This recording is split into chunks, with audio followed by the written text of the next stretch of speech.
Yeah. Yeah. So click where? Where did you click? I clicked. Okay.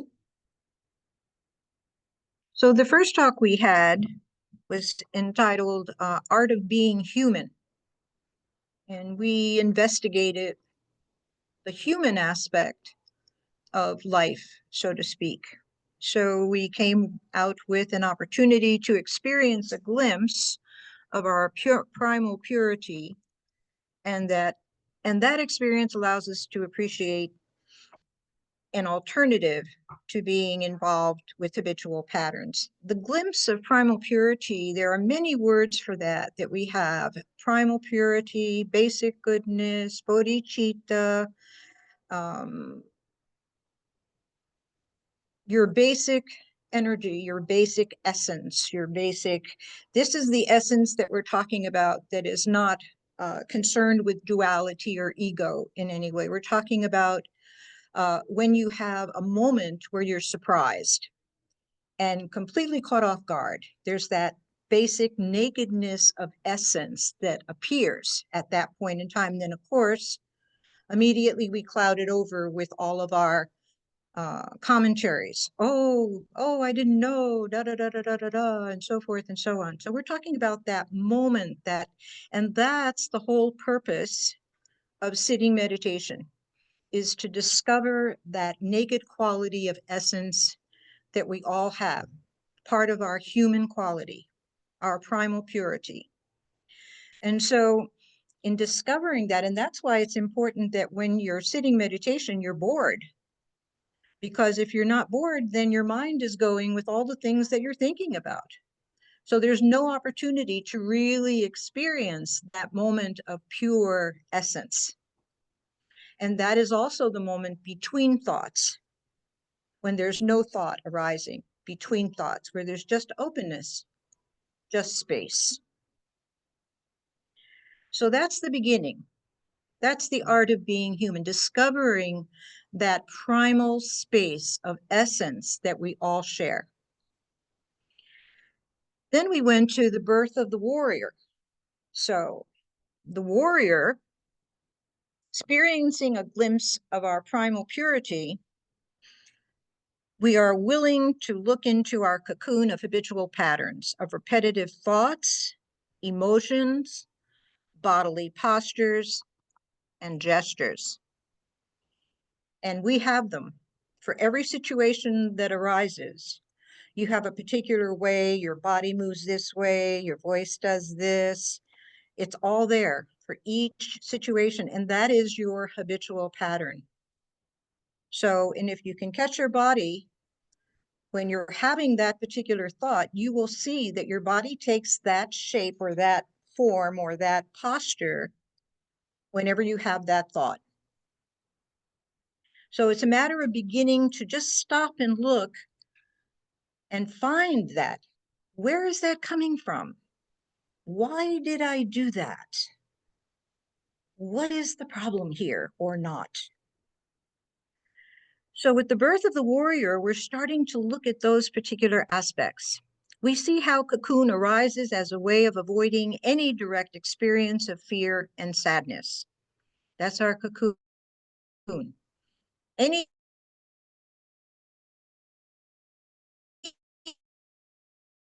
experience that you, a pattern of dealing with that, of relating to that.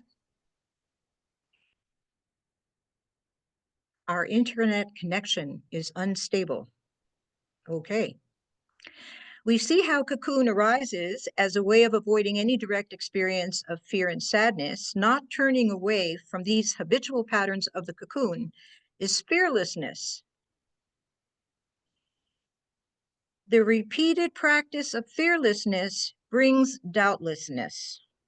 The realization that our connection with our basic goodness cannot be destroyed. Can you destroy that moment that you have where you're completely open and naked? When you're shocked at something or you're caught off guard, can you destroy that essence, that moment of that? No, you can't. That's part of who you are. That's part of what we are. So it's learning to face our sadness and our fears without running away, being on the spot. You don't have to do anything. You just have to not run away.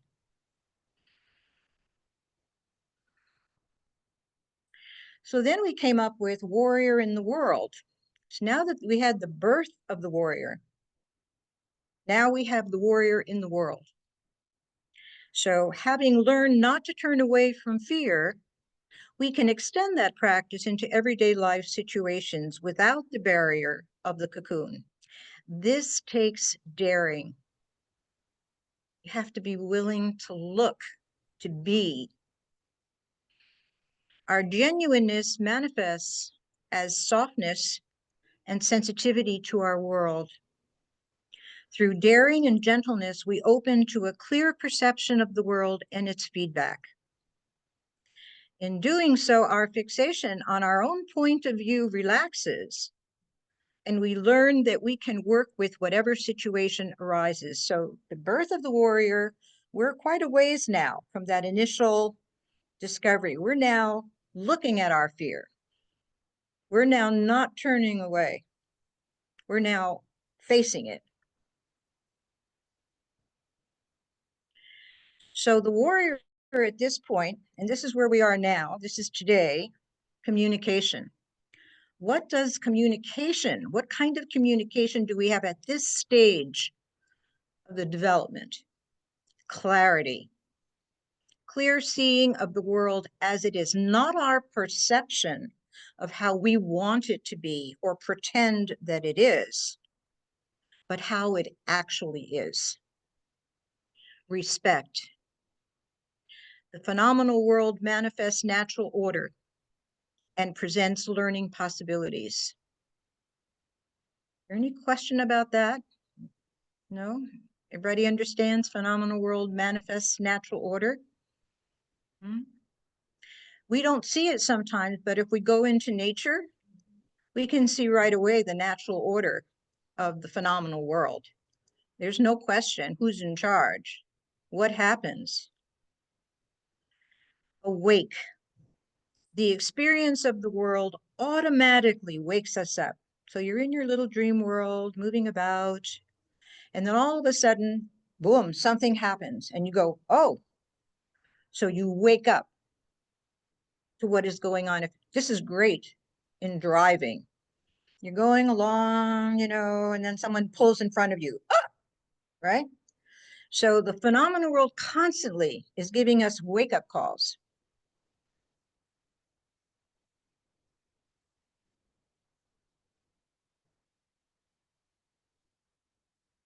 Inquisitiveness, openness of unconditional confidence, nothing to gain or lose. Think about it. The confident person is more curious. They're not afraid of what you're going to bring in or what you're going to say or what you're going to do. Open to be willing to accept things that are contrary to your point of view. Open to whatever. It's not that you have to accept it, but it's that you have to see it. You have to recognize it. A different point of view that you're allowing into your experience, which may change your experience completely. Depending on what happens, what it is, you may change your mind. Oh, I didn't like that, but now I do. I'm thinking of Brandon sitting there with cooking. Like you've decided that you do not like Brussels sprouts. And then you have a good chef that puts it together, and all of a sudden, oh, maybe I do like this after all. Yeah. Freshness. Oh, sorry. Openness means freedom from any project or projection on the world. In other words, any point of view that you have, you are open to having other people criticize it, present their view. There's no fear in that because you don't have to change your mind. If you decide that your point of view is your point of view, then that remains exactly as it is, your point of view. But you've heard and you have respect for people who have something other than that point of view. Freshness.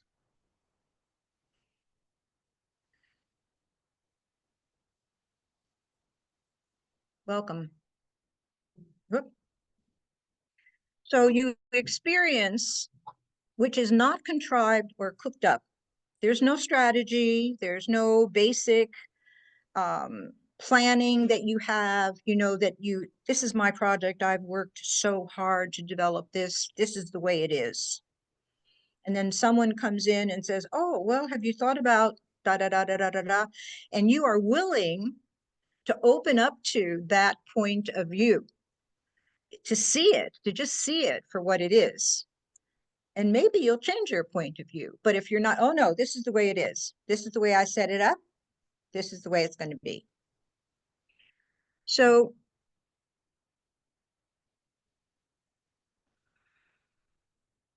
this is not my forte, by the way. Noticing our responses to the details of our experience. When you have an experience, are you attracted? Are you repelled? Do you not care? Noticing those responses is so important because otherwise you're going right back to your habitual pattern. This is how I think, this is how I feel, this is how I've always done it.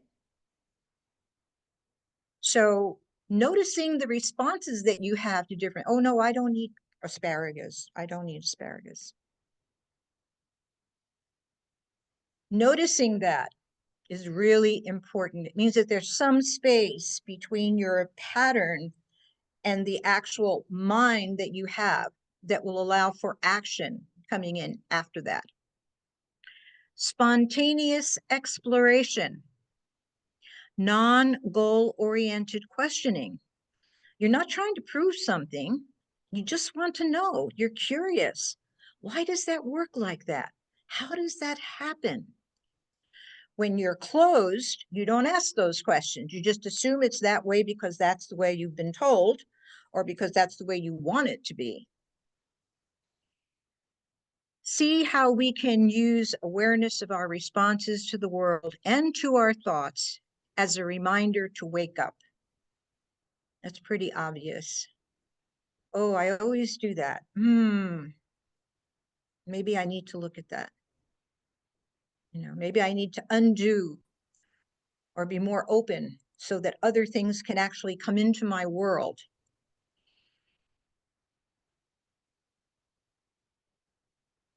Awareness. There are two aspects of awareness.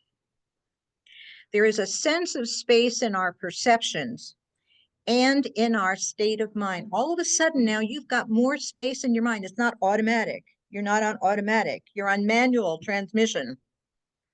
You have a choice. You can actually look at the space. Your mind is open now. You have a thought, oh yeah, okay. And then something else arises. But there's room for that in your mind because now you've created some space in your mind and in your perceptions. They're not so solid. They may be once you've investigated. Even the Buddha said, don't take my word for it. Find out for yourself. And that's the basic directive that is given to people. Don't take my word for it. Find out for yourself. And always have an openness because maybe it could change or maybe not like that at all. Insight begins to occur. We begin to see the connection between our thoughts and our emotions. Is there a connection between your thoughts and emotions? You better believe there is, because the stronger your emotion, the less choice you have about what action comes forth. Think of anger. When you're really angry, is there space in your mind to consider something else? Not at that point in time. You're just angry. Nothing gets in. That's the worst of all of the emotions for not letting things in is anger, because there's just no space in there. It's just all fire or cold anger, which just solid, just closes right up. We are able to separate our projections about people and things from how they actually are. A good example of this is you're jogging in the park or wherever if you jog, and you meet someone and they're in a pair of cut off jeans and a t-shirt and whatever. And you, just by looking at them, have an idea of who they are, what they're like, just how they appear.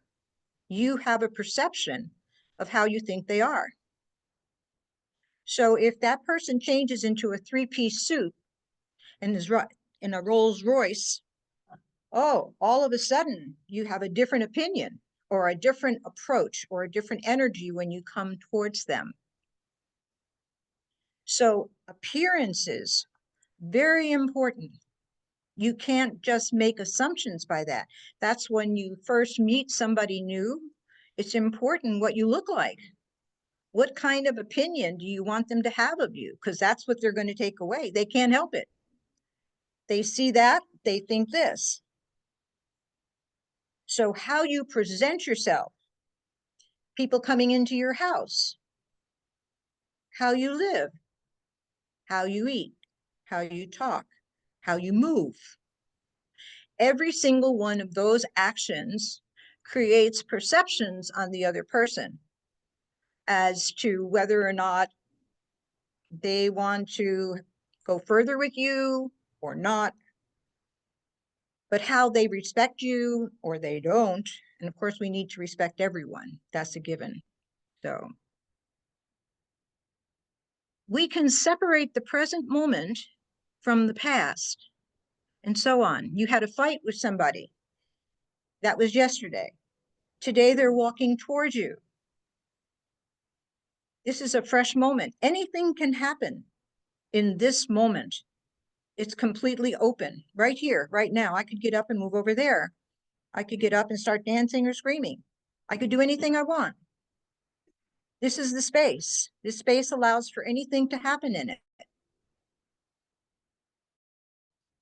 So when you have the present moment and you recognize I had a fight with this person yesterday, but here we have a fresh moment.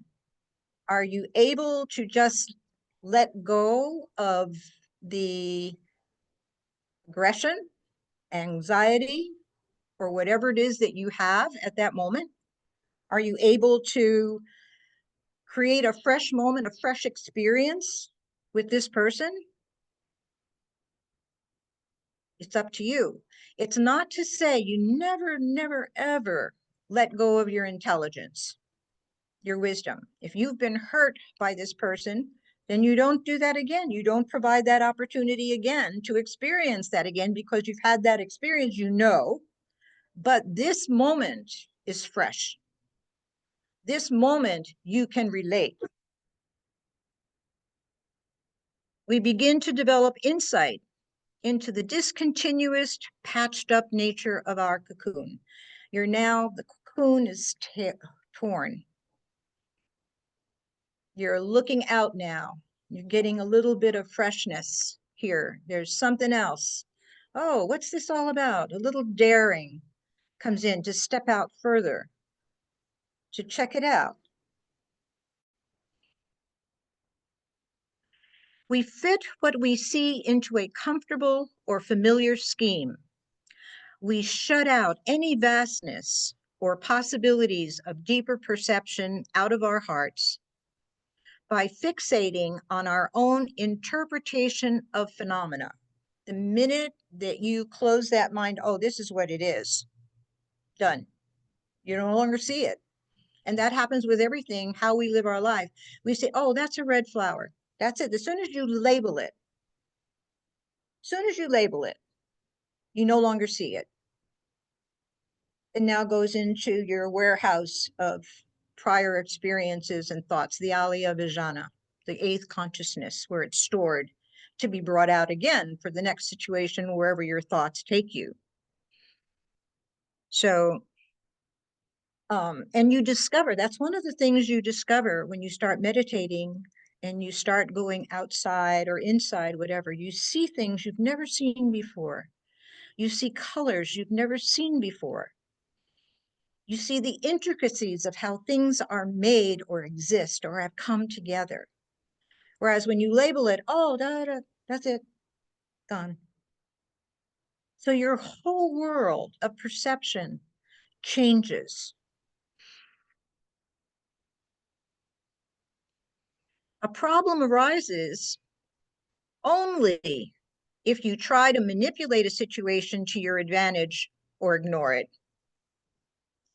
Then you are violating your relationship of trust with the phenomenal world. Why do you suppose that is? Manipulate a situation to your advantage or ignore it. Why do you think that is a mistrust with the phenomenal world? No ideas? So when you have ego, duality, you're coming from the point of view of what they call in Buddhism the three lords of materialism, which is power, fame, and wealth.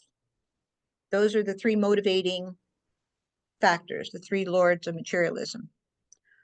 Oh, I want that for myself. Or you're going to try to make the situation happen so that you benefit what you want from those 3 points of view. So that's why you're violating the trust with the phenomenal world, because if you are genuine, if you are who you are, you say you are, you manifest whatever it is that you want to manifest to the world, then these qualities of selfishness and ego, you see through them. That's what your meditation practice is all about. You begin to see things for what they are. When you're coming from those reference points, that's where the karma comes back to you. That's where it comes back from a point of view of you're going to get that back. Maybe not in this lifetime, or maybe in this lifetime. I don't know. It depends. Some of you don't believe in other lifetimes or reincarnation. That's okay. But you planted the seeds of karma. You are willing to be awake in whatever situation presents itself. It doesn't say that you have to win or that you have to appear strong. You just have to be yourself. Whatever's coming at you, just be there. Don't run away. That's creating fearlessness. That's how we have to live our lives. Because if not, that situation may go away at that point in time, but it's never going away for you. It will come back with the same person or the same situation, or it will come back at another time with someone else doing the same thing.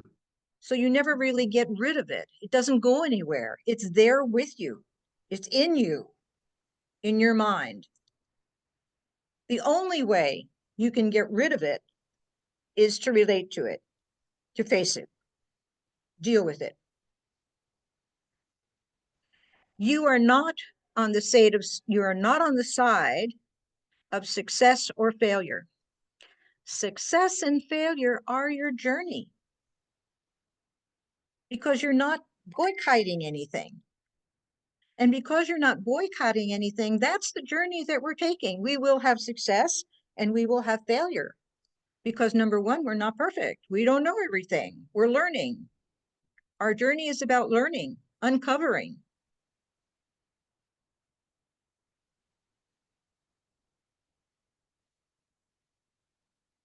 Exertion and patience, very important. Free from hope and fear. The non-aggression of not over, not underreacting to our experience. The self-existing journey deserves a light touch. We're not heavy-handed here. Nothing works if it's heavy-handed. Must be a light touch that you bring to your life. You know it now, you put it away. Go about your life. When situations come and wake you, then you wake up. Or you try to be awake all the time if you can. That's what your meditation practice is teaching you.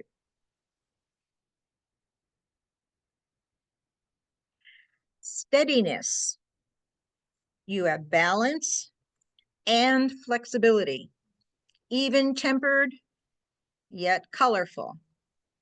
Riding the mind. Riding the mind is being able to work with the energy that you have in you. And Rinpoche called it wind horse. You ride the energy of your mind.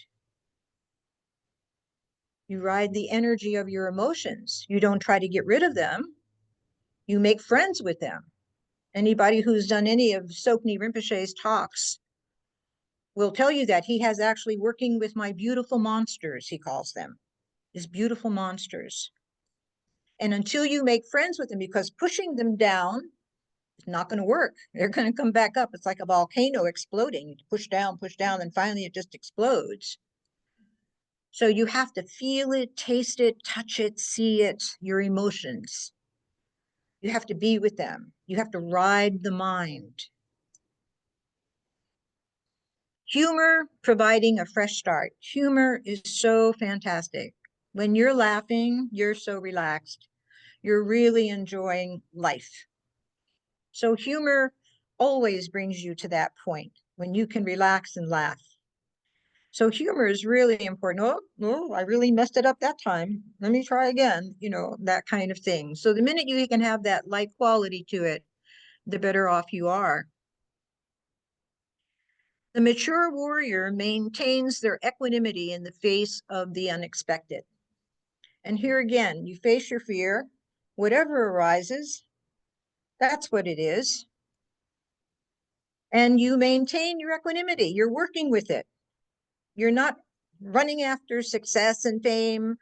You're not wallowing in it's a temporary, impermanent, everything changes all the time. We can't make it not change. It's part of how we live our life. We have to expect it. I'm old.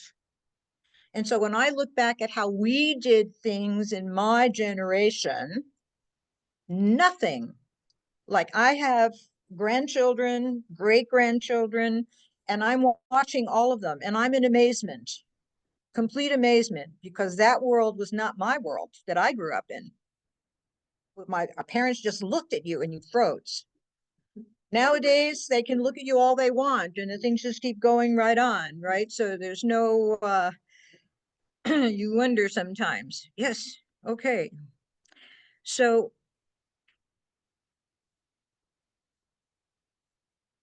love for the journey. So the journey that we're taking is just being with ourselves, being genuine, the people that whoever we are, be the person you are, genuineness. And whatever comes out of that, that's life. Good, bad, success, failure. If it's a failure, then you've learned something you needed to learn and you move on. And that's what life's about. If you're going to be stuck in something, that's it. My life is over. That's what it is. You couldn't do that if you wanted to do it because things change all the time. Your mood changes all the time.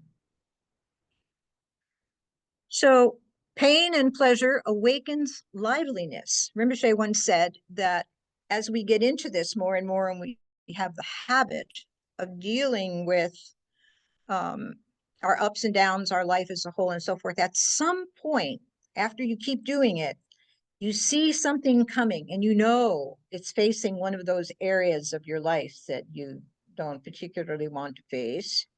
But all of a sudden, you find happiness because it's like the challenge. Oh, here it is coming towards me. Oh my goodness. Let's see what happens, So it changes. It's not always the same. Heart free from resentment and expectations. You don't hope and fear. Expectations only bring pain. Only bring pain because the expectation, and then if it doesn't happen the way you want it to happen or expect it to happen, pain. Happiness is only temporary in that moment. There's no guarantee the next moment is going to be happy. Not the way it works.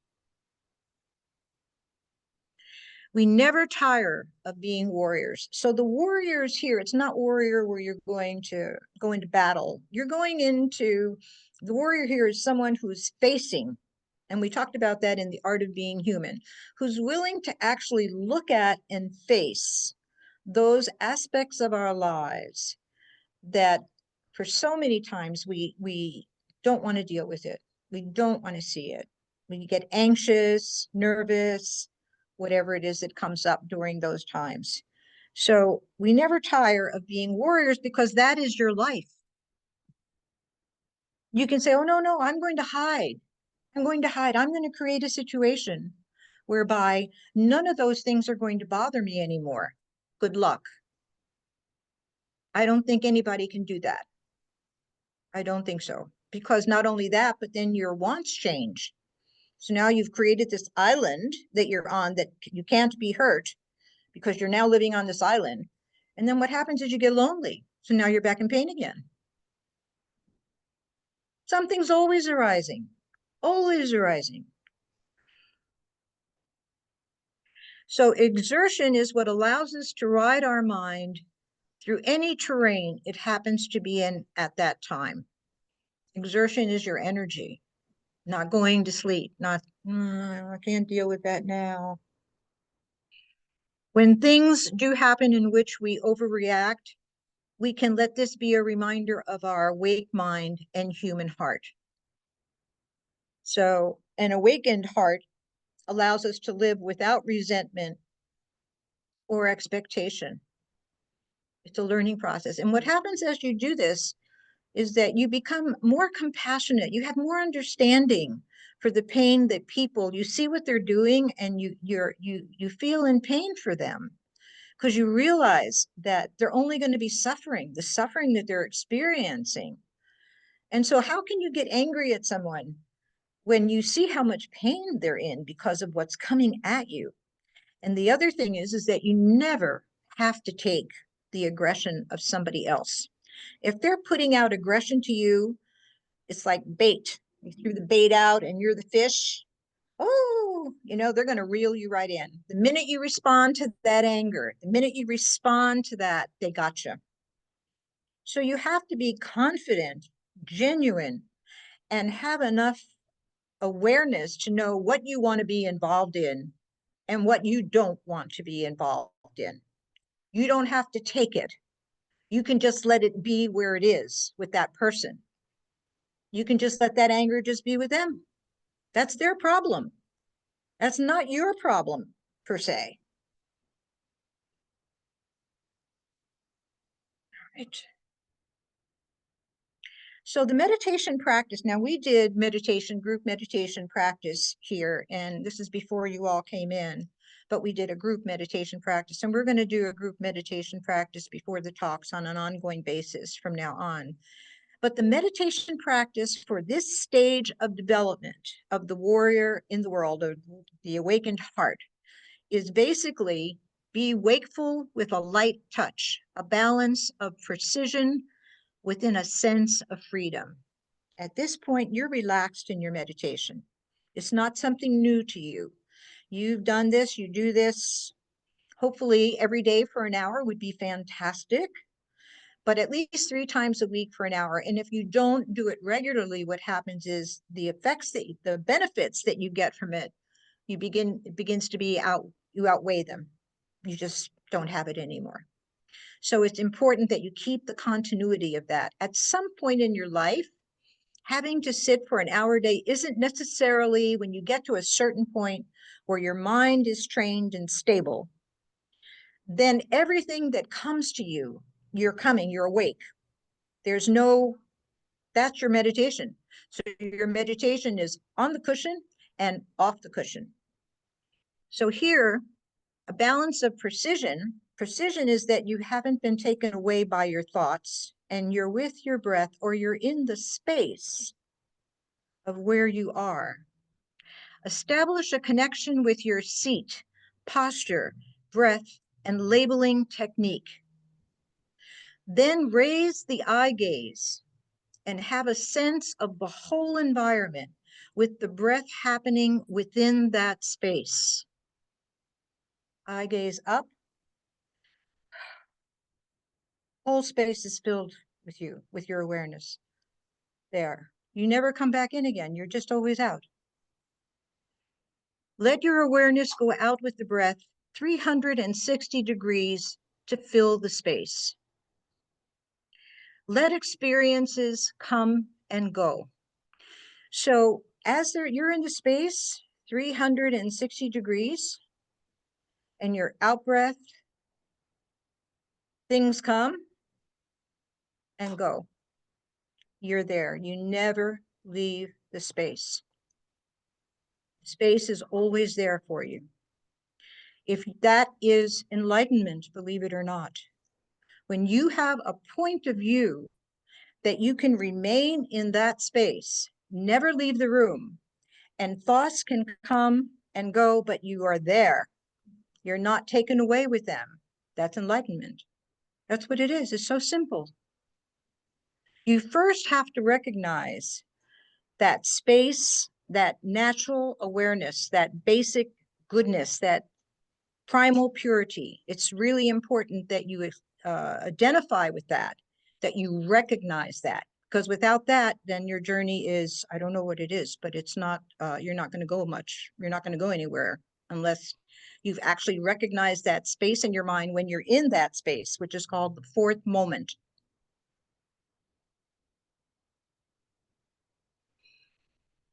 Okay. Post meditation. So now you're up off your cushion.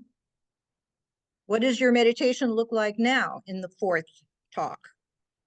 With bare attention and a sense of nowness, there is the simple experience of each moment of being. Right here, right now, the experience right now that you have in your mind and body. There is less need for the internal dialogue of how awake one is or is not. Let whatever arises be itself a reminder of wakefulness. So in other words, if you're not totally awake, something, wake up. Oh, I was dreaming. Oh, I was distracted. Come back. Flash on the space around you as you walk or talk to others, and to the sense of openness, the gaps in your thoughts and emotions. When you're experiencing something, if there's a moment where you stop that gap, pay attention to what's happening in your mind and in your body. No matter where you are, no matter what you're doing, doesn't matter. The warrior doesn't shrink from chaos, doesn't attack or embrace.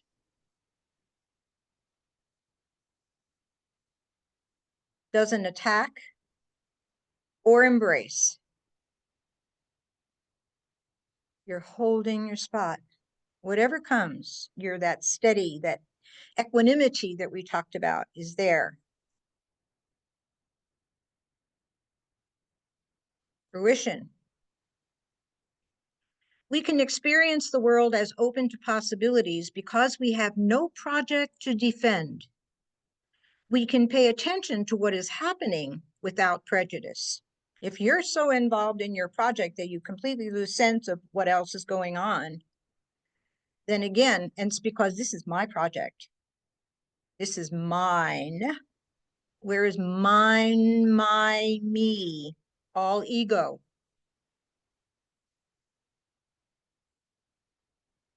We don't have to exaggerate our experience or dress it up in dramatic storylines.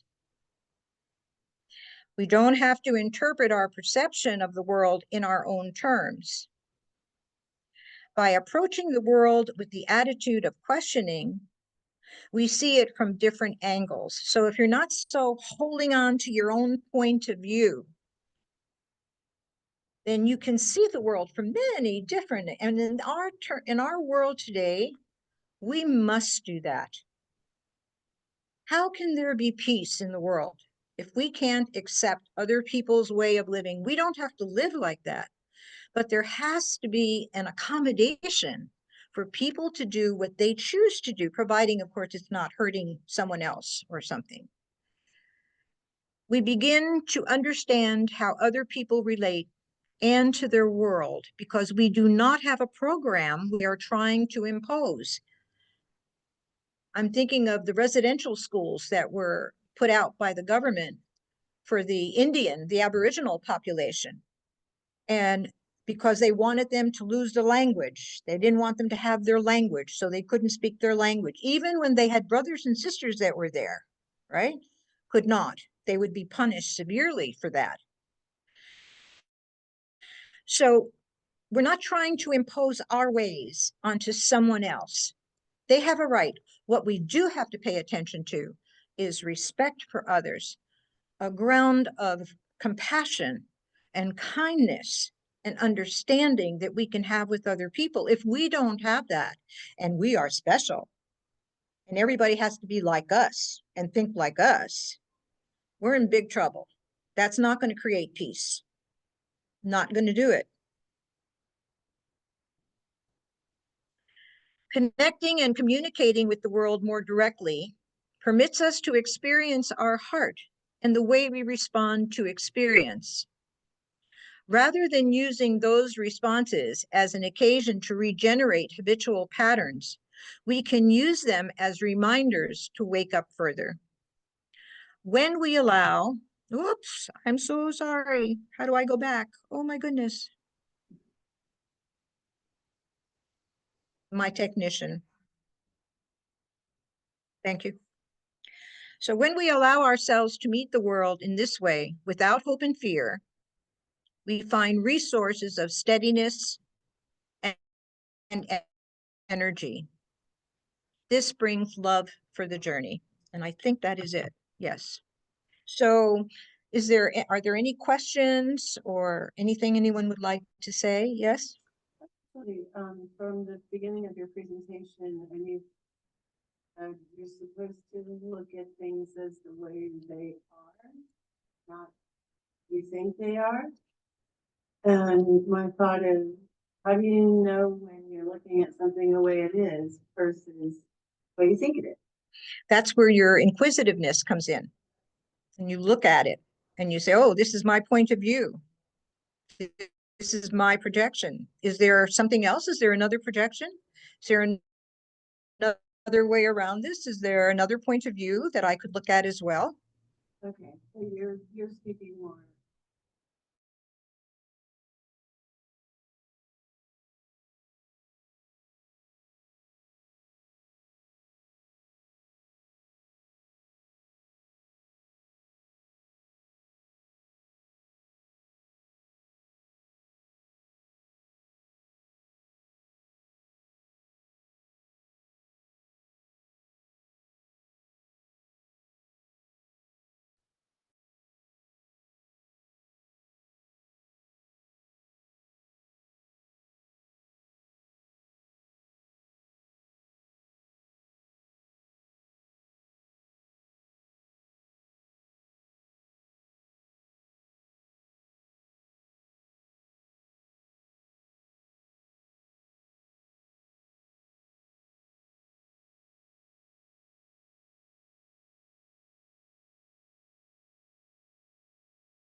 No, we don't want recording in progress. Yeah, We can let the technician take this off here. Thank you so much. All right, is that it? So much. I'm sorry. Can you be, no, I don't think so. Unless you're not respecting what you're being inquisitive about and you start